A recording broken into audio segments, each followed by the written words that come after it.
What happens when a quiet life in the wilderness is shattered by a cartel hit squad? You don't call the police because the police are already dead. You load your rifle, you lock your doors, and you prepare for war. Today we are breaking down a brutal survival thriller where a father and son living off the grid find a woman left for dead in their woods. By saving her, they accidentally invite a team of sadistic killers to their doorstep. This is hunting season. Let's get into it. The story begins in a dimly lit, seedy bar. The atmosphere is tense. A stranger, let's call him the stranger, sits down next to a woman named Liz. He's not there for small talk. He's looking for a man named Jensen.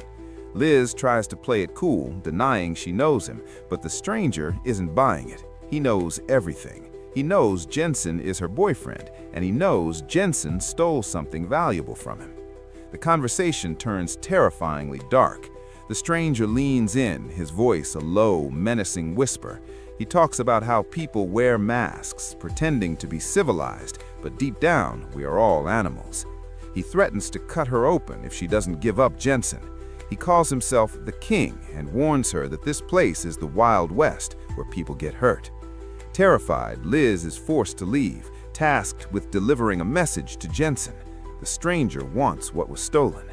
As she leaves, the ominously whispered phrase, "hunting season," sets the stage for the carnage to come. We cut to the deep wilderness, meet Bo and his son Tag. They are rugged outdoorsmen, living a simple, religious life off the land. We see them praying before a humble dinner, thanking God for the food in their hands. It's a stark contrast to the violence of the opening scene.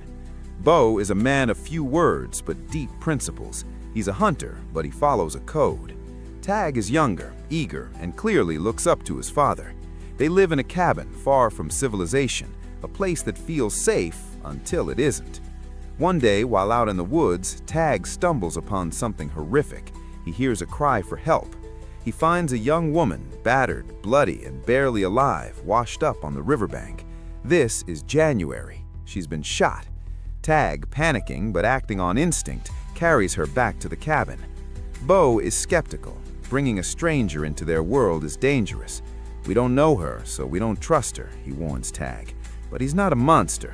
He sees the bullet wound, a clean shot through the back that exited the front.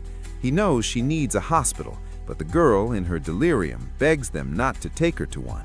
She's terrified. Bo decides to treat her himself, using old-school methods. Alcohol to disinfect and hot water to clean the wound.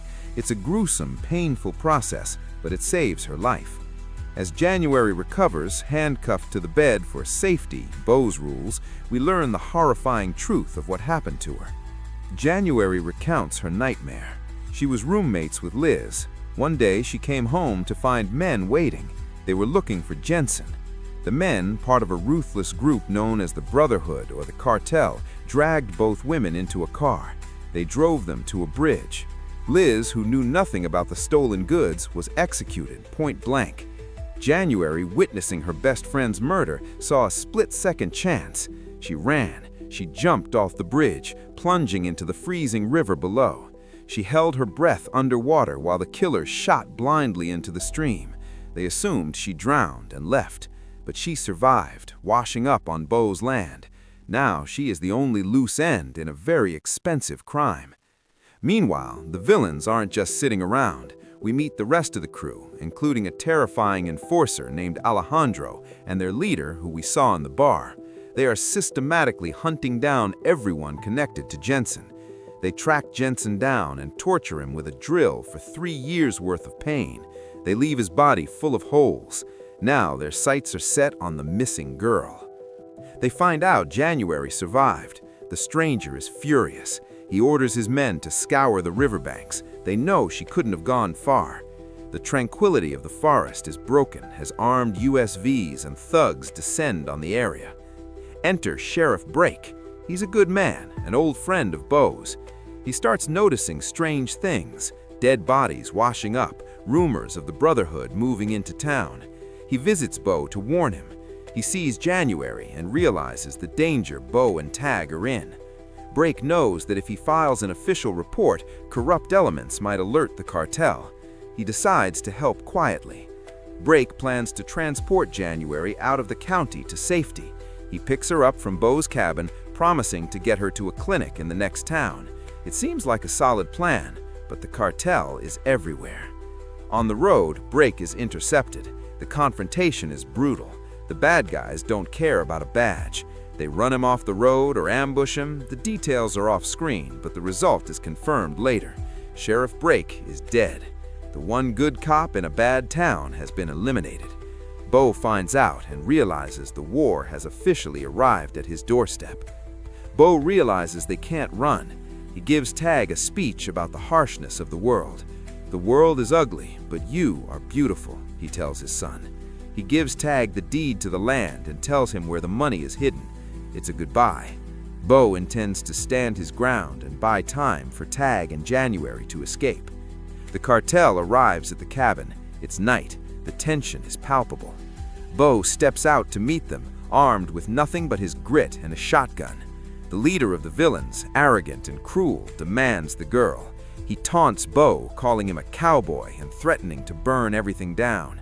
He reveals they have killed Brake and anyone else who stood in their way. Beau plays it cool. He pretends he might trade the girl for safety, but it's a ruse. He signals Tag to run. The shooting starts. It's a chaotic firefight in the dark.